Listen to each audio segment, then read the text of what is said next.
What's going on, guys? It's GBP baby. Welcome to a trade execution video. So I'm just going short now on pound with the expectation to run down into these lows all the way down here. We are in the New York session.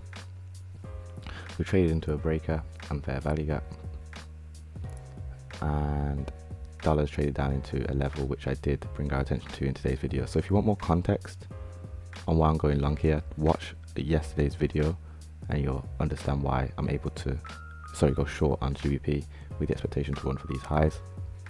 I'm watching GBP to run lower into these relative equal lows down here.